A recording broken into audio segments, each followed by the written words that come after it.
Hello to all my students. आज हम class 10th का चैप्टर नंबर 1 वास्तविक संख्याएं चैप्टर शुरू करेंगे। तो वास्तविक संख्याएं शुरू करने से पहले कुछ बेसिक जानकारी आप लोगों को होनी चाहिए, जो पहले की क्लासेस में आप लोग कई बार पढ़ भी चुके होंगे। तो जो हमारे संख्याएं होती हैं वो कितनी प्रकार की होती हैं। सबसे पहले आती है प्राकृत संख्या। प्राकृत संख्या वो होती हैं जिसे हमें कुछ भी काउंट करना है, कुछ भी गिनना है, तो हम उसकी शुरुआत किससे करेंगे? हम उसकी शुरुआत करेंगे 1 से। तो इसी प्रकार जो प्राकृत संख्याएं होती हैं वो 1, 2, 3, 4 यानी कि 1 से स्टार्ट होती है।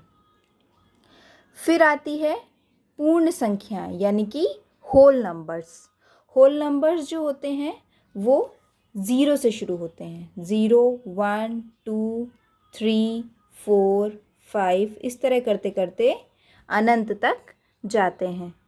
पूर्ण संख्याओं का हमें आवश्यकता क्यों पड़ी? जैसे हमें कुछ बताना है कि कुछ हमारे पास नहीं है, तो हम उसको किस नंबर से डिनोट करेंगे? तो हमें 0 की कमी खलने लगी। तो इसीलिए पूर्ण संख्याएं यानी होल नंबर्स का इस्तेमाल किया गया। अब तीसरी आती हैं पूर्णांक संख्याएं यानी कि इंटीजर्स। अब देखिए 1, 2, 3, 4 1 से शुरू होने वाली संख्याएं, 0, 1, 2, 3, 4 0 से स्टार्ट होने वाली संख्याएं। अब हमको कुछ ऋणात्मक यानी कि नेगेटिव नंबर्स की आवश्यकता पड़ी, तब हमने पूर्णांक संख्याओं का इस्तेमाल करना शुरू किया।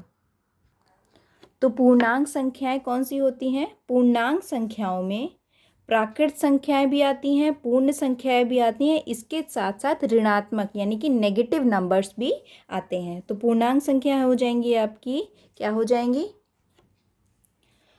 -1, -2, -3, -4, 0, 1, 2, 3, 4। यहाँ माइनस में अनंत तक और यहाँ पॉजिटिव भी अनंत तक। तो ये आपकी पूर्णांक संख्याएं हो जाएंगी। अब नेक्स्ट आती हैं परिमेय संख्याएं यानी कि रेशनल नंबर्स। रेशनल नंबर्स आपने कई पहली वाली क्लासों में पढ़े होंगे कि वो नंबर्स जो P/Q की फॉर्म में लिखे जा सकते हैं, जहाँ पर Q 0 के बराबर नहीं होना चाहिए, क्योंकि अगर ऐसा होगा तो क्या होगा? जो ये पूरी संख्या है ये क्या बन जाएगी? अनंत बन जाएगी, इन्फिनाइट बन जाएगी। और ऐसा हम कोई भी संख्या को इस तरह हम पढ़ नहीं सकते हैं, इसलिए Q is not equal to 0, Q 0 के बराबर नहीं हो सकता।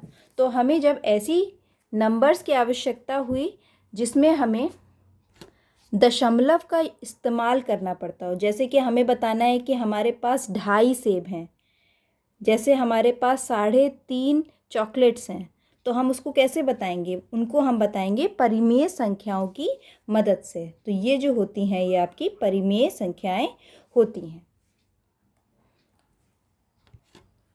अब इसी 2.5 को आप P/Q की फॉर्म में कैसे लिख सकते हैं? 5/2 है ना।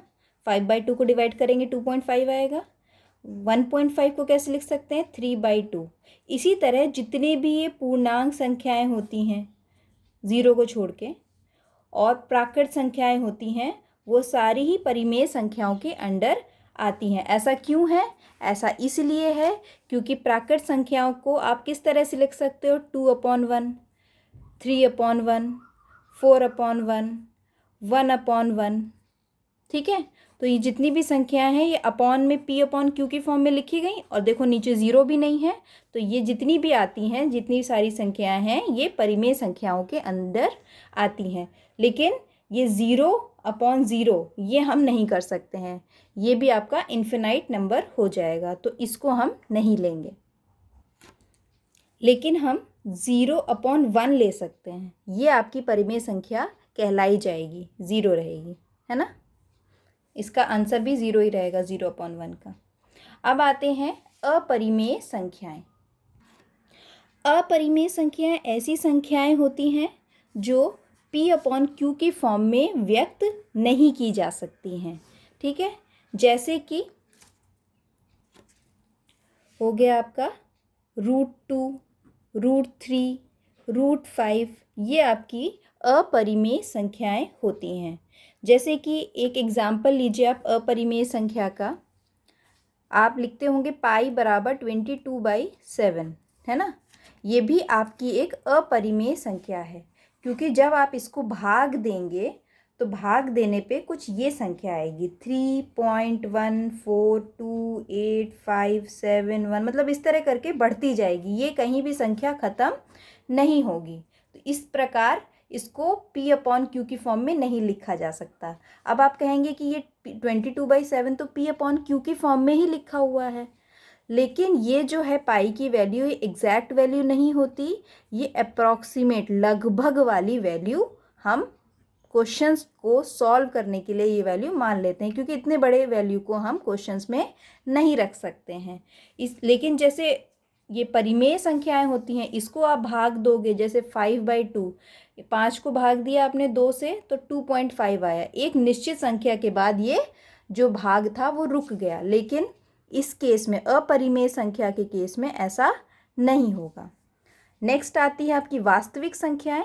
वास्तविक संख्याएं जितनी भी ये सारी संख्याएं अभी तक आपने पढ़ी हैं, प्राकृत संख्याएं, पूर्ण संख्याएं, पूर्णांक संख्याएं, परिमेय, अपरिमेय, इन सब को जब आप मिला देंगे तो ये पूरा मिल के वास्तविक संख्याएं बनाती हैं, यानी कि ये सब वास्तविक संख्या के अंडर आएगा। ठीक है, और इसी वास्तविक संख्या का अध्ययन हम इस चैप्टर में करेंगे।